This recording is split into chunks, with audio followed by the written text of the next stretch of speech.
Hello everybody and welcome back after a longer break than I wanted to F122 and to a patch 1.06 setup guide. Yes, you heard correctly, this is the first night of the new patch and I've decided to make a new setup guide immediately. It is 10 p.m. and 22 minutes, so 22:22, so I'm exactly on time. And I've just wanted to talk about my first experiences with the patch and how I think setups are going to develop after me developing some of my own already today and driving around with it quite extensively. I'm also going to be comparing this compared to the pre-patch, even though I didn't make a setup guide to the pre-patch, but I hope that you guys already kind of know what to do in the pre-patch. I'm going to link Tomek's setup guide of the pre-patch down in the description so you can check it out and compare to what I'm talking about. Alright, starting out, we're here at the Red Bull Ring and I've chosen it as the practice because simply this was the first track that I developed a setup at, mainly because it is relatively short, so you can test stuff relatively simple, and it has a variety of corners. Like we have some very fast corners in the final sector, we have a change of direction in the middle sector, we have some hard braking zones, some long straights, and we have some hard traction zones. So I think this track, even though it is very short, does have a very high mix of all and can therefore represent quite well how most setups should look like. Starting off with the aerodynamics. Basically, pre-patch I was running 17-13 wings, which is relatively low. Mainly these wings are lower compared to the time trial setup because they are race setups, and in the race you will want to have a bit more top speed so you can move along faster in the DRS train and maybe get a bit more overtakes and have more ERS, because it's harder to use your actual pace advantage in the race if you run higher wings comparatively, because you're stuck in dirty air behind someone who's running lower wings, and then on the straights they just pull away again. Basically, I added 2 clips of front wing, mainly because of the performance update. The car does seem a bit more understeery, and I especially felt this in the high-speed corners. So what I recommend doing in general on most tracks is try to keep the wings relatively equal and simple towards what you had in the pre-patch. I don't think this changes a lot.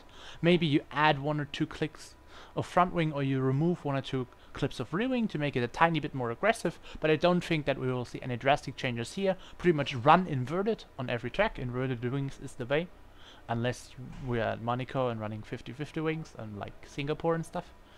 But otherwise I don't think you should experiment too much with it, like running 29-13 and then running some crazy passive suspension or so. That doesn't really work. I've tested it, it's not that good. Next up, we're moving to the transmission, where again, in part to the pre-patch, not a lot has changed. We're still running relatively low numbers, though I have to say you might want to add like 5 or 10% to the differential. So I found 65 to work very well for me on most tracks now. Reason being is that the car have lost a bit of high-speed stability, so we need to get that back in some way. And I've decided that it often helps with the diff, so the car is a bit less snappy high speed, a bit less slidey, because the diff is slightly more locked. Off throttle is the same as the pre-patch, so basically you can run whatever you want as long as it's low enough. So you can run anything between 50 and 53 or 54, I might say, for most tracks, depending on how hard and how aggressive your brake. This is of course a bit driving style dependent. Basically you lower this if you're understeering under braking in slow corners, and you increase this if you start to slide going into the corners while under braking. So for example in turn 4 in Austria.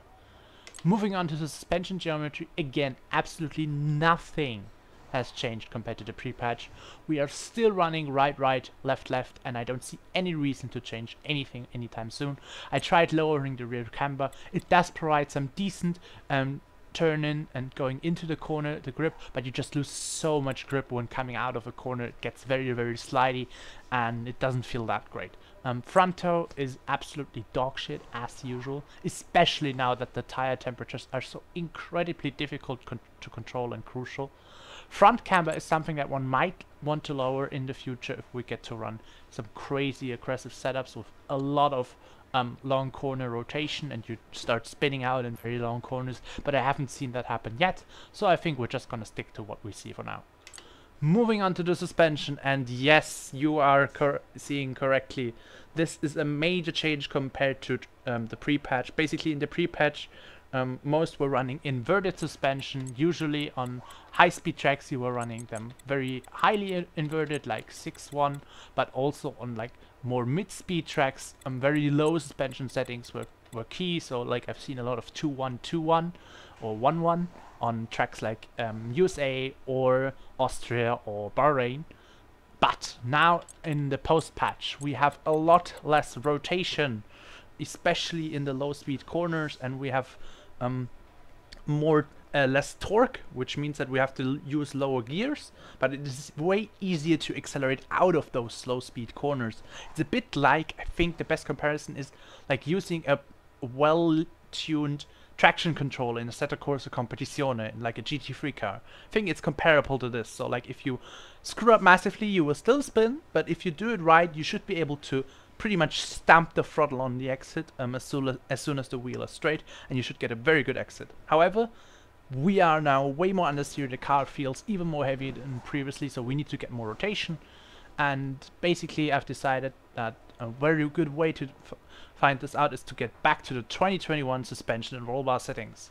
So this means that what we used to run in 2021, 1.5 works very well. 1.4 also works very well. Personally, I've always been a big fan of 1.2.1.7, basically the roll bar focus setup. Especially in this game, I think this is even stronger than on the last game, because it does provide you with that extra bit of traction that is still kind of a bit difficult, even though it has been eased up. And it does provide you with very good turn-in, and then you get some understeer in the mid-corner, which is very nice because that's where the car is usually the most aggressive right now. And then on the exit the car is very smooth and you can control it very well and accelerate really nicely. The ride height is basically unchanged compared to the previous game. This current ride height for Austria is really quite low, I have to imagine, especially on the rear. To keep in mind is basically you want to run as low as possible without losing grip over curbs or bouncing on the straights or anything like that.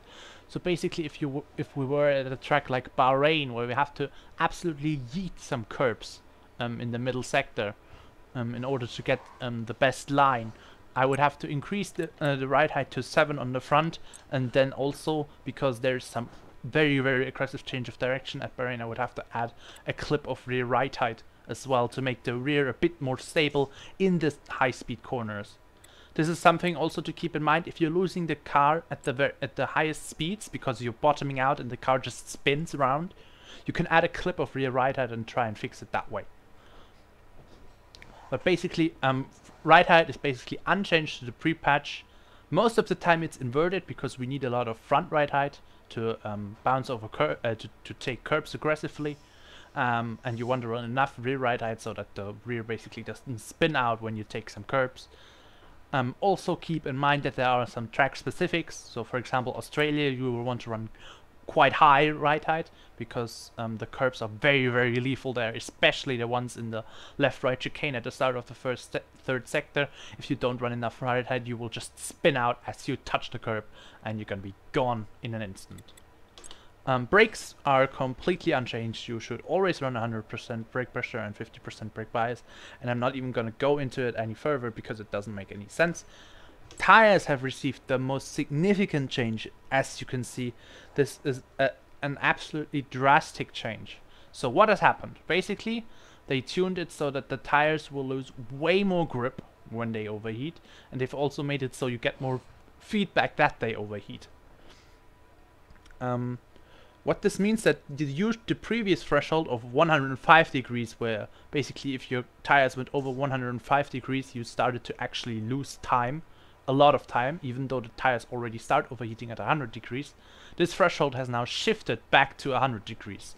So if you hit 100 degrees, your car will start, your tires will start losing grip quite drastically, I have to add. So you will have to try to avoid this as much as possible. And the good thing is that in this game, the effects of tire pressures on tire wear have been significantly reduced compared to F121. So you can comfortably lower this all the way to the minimum at the front if you want to. On the rear, This does pose a problem, because if you lower it all the way to the minimum, you will have no high speed stability in no stability in high load situations. This does cause you to spin out at corners like Beckett's or Maggots or Cops. This is those corners, so you have to keep this in mind.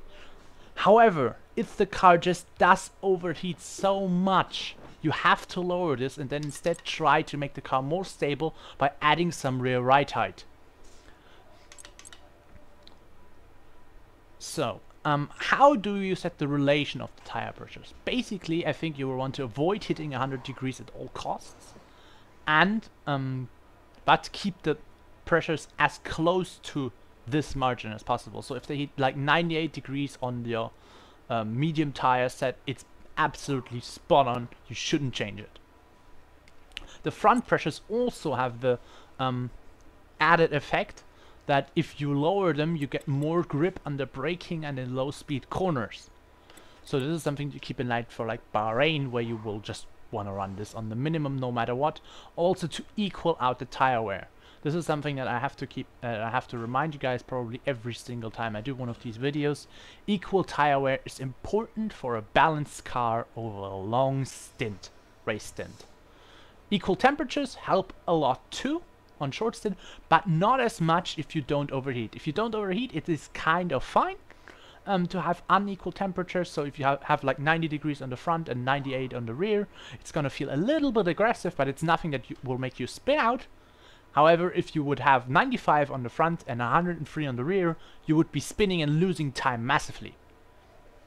In the end, if you can manage to not overheat any of the tire sets and get equal tire wear, you're in the absolute Gucci on the tire pressures. And then I don't think you should change them unless you're lacking some stability or want some more low speed or high speed grip, because increasing the front tire pressures, of course, then does the opposite of lowering them and provides you with more grip in high speed situations.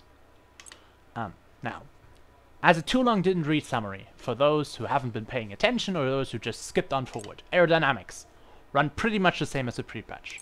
Transmission, run pretty much the same as the pre-patch. Suspension geometry, run the same as pre-patch. Never change this.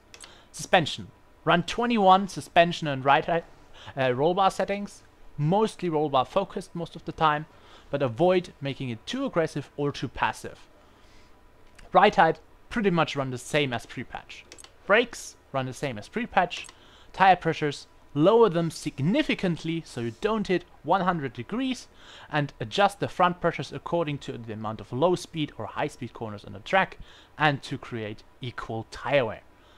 This has been my setup guide for the 1.06 patch. I hope you've enjoyed it. If you did, leave a like, subscribe, and I guess we'll see you next time, which I hope is going to be very soon, where I'll be reporting and updating this setup guide with what I've tried to expect. And until then, have a good time, don't die, enjoy the heat, or not, and see ya! Bye bye.